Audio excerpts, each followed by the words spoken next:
À chaque fois que l'on voit une image d'une ancienne voiture de Formule 1, ou même des rediffusions d'il y a quelques années, on réalise qu'on ne connaît pas la plupart des sponsors et qu'une grande partie de ces entreprises ont même disparu aujourd'hui.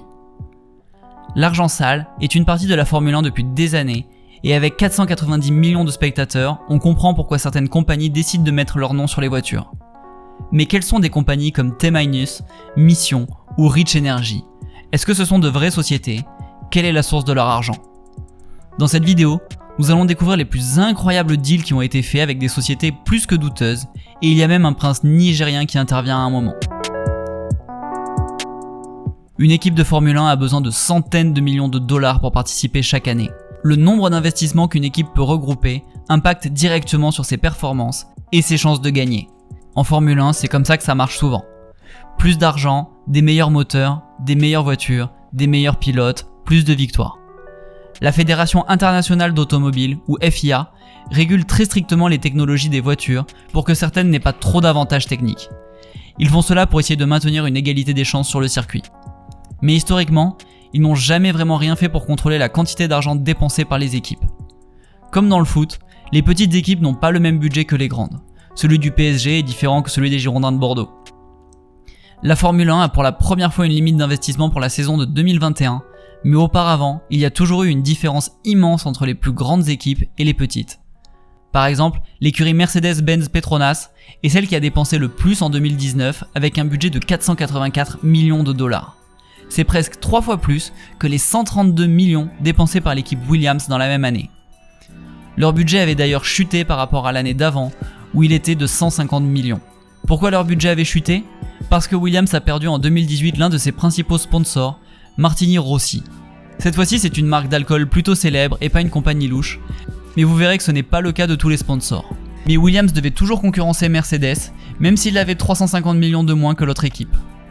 Donc un sponsor qui abandonne une équipe peut vraiment la faire s'effondrer, et c'est pour ça que parfois, certaines équipes de Formule 1 acceptent les dons de sociétés peu recommandables. L'un des exemples dont les fans se rappellent est le fiasco de Rich Energy en 2019. La seule équipe américaine en Formule 1 en ce moment s'appelle Haas. Ils ont été victimes du sponsoring le plus douteux de cette saison. Rich Energy était une nouvelle marque de boissons énergisantes avec un logo très reconnaissable. Vous verrez, on le recroisera plus tard dans la vidéo. Ce fabricant de boissons énergisantes devient donc le sponsor principal de l'écurie Haas. Mais il se trouve qu'une autre écurie avait refusé ce sponsor. C'était l'écurie de Force India, qui était d'ailleurs dirigée par un milliardaire indien, Vijay Mallya, qui a ensuite dû vendre précipitamment son écurie quand il a été accusé de fraude fiscale, blanchiment d'argent et chèques sans provision.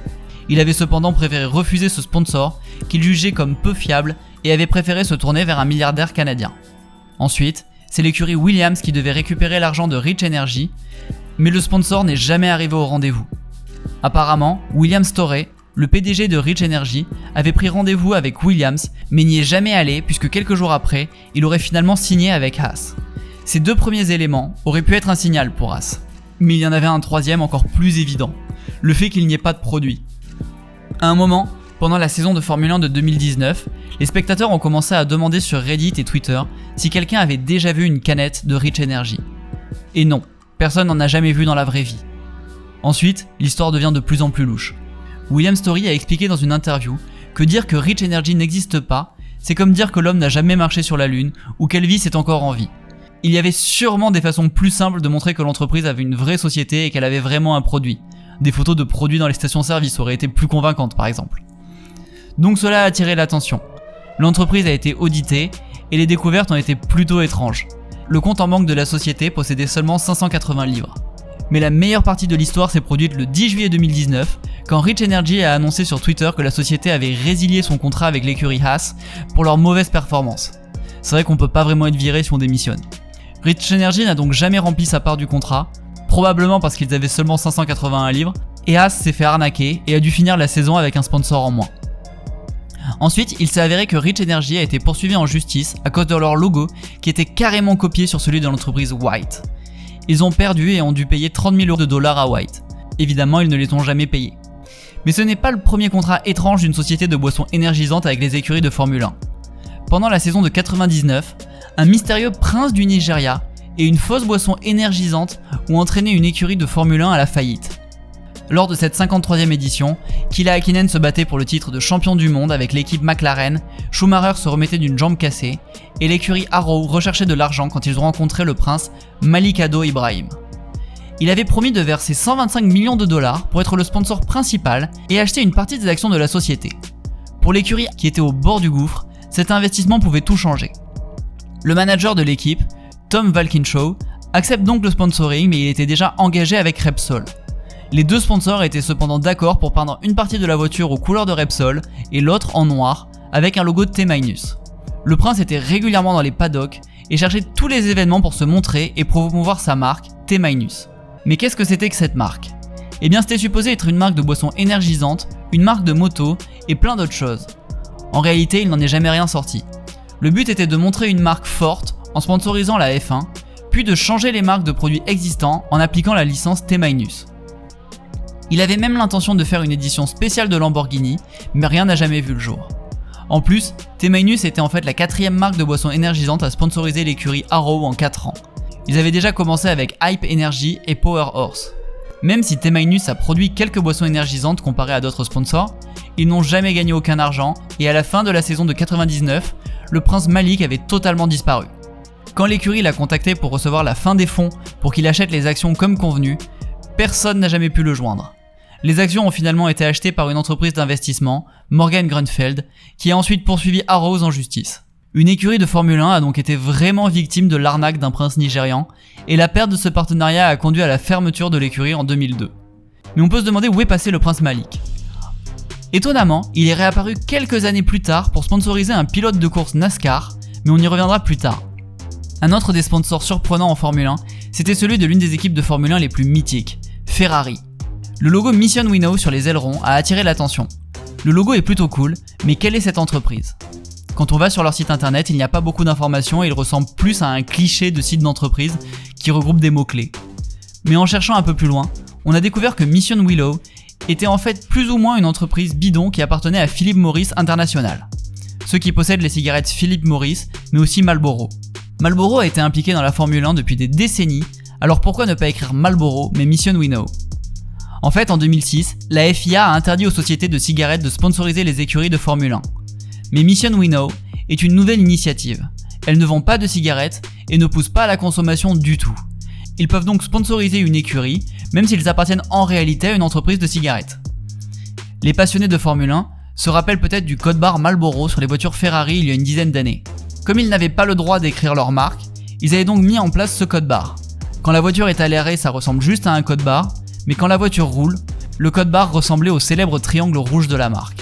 Eh bien ils ont refait la même chose avec Mission Willow. C'est en réalité le même triangle avec les mêmes couleurs et les mêmes dimensions. C'est donc une technique pour Marlboro de rester en Formule 1 dans l'esprit des gens en utilisant une faille. Mais cette faille n'a pas duré longtemps.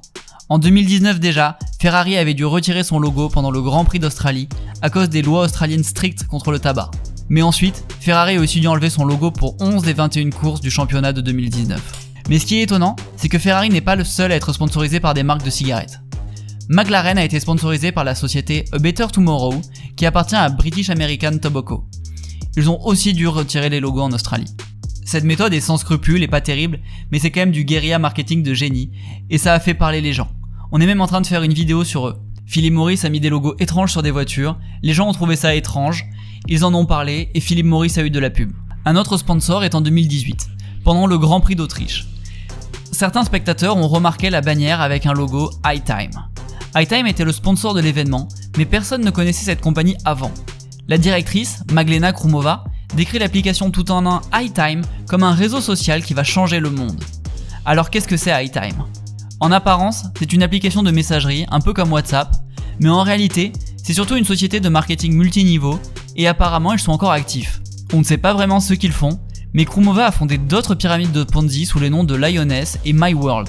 Ces entreprises ont aussi sponsorisé de la Formule 1 pendant un court instant, mais Lioness a été bannie dans certains pays, comme la Norvège où l'entreprise ne peut pas exercer.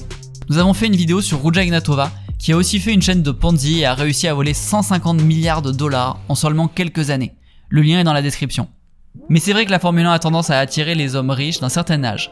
C'est certainement pour cela que pendant le Grand Prix de Singapour en 2018, l'un des sponsors était Sugarbook. Là où la romance rencontre la finance. Sugarbook était officiellement présenté comme une application de rencontre qui matche des femmes jeunes et belles avec des hommes riches et âgés. Même s'ils n'ont pas sponsorisé de voiture, Sugarbook sponsorisait un événement organisé par l'écurie Williams. Heureusement, cette soirée a finalement été annulée mystérieusement à la dernière minute. On peut se demander pourquoi la Formule 1 attire autant de sponsors louches, mais c'est un sport qui coûte des fortunes et quand une écurie est au bord de la faillite, accepter un sponsor douteux ne semble pas être si grave.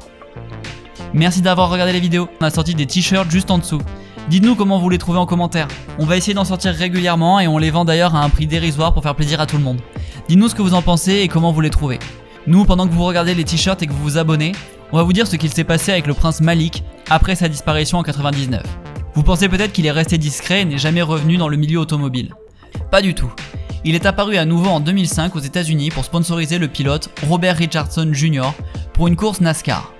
Le prince Malik aurait cette fois-ci volé 750 000 $ au père du pilote. Et même s'il a finalement été acquitté pour cette affaire, il est tout de même allé en prison au Texas pour avoir menti lors d'un procès. En ce moment, il est de retour au Nigeria et on ne sait pas quand est-ce qu'il reviendra. Merci de vous être abonné. La vidéo sur la plus grande arnaqueuse qui avait monté une chaîne de Ponzi est en description. A bientôt.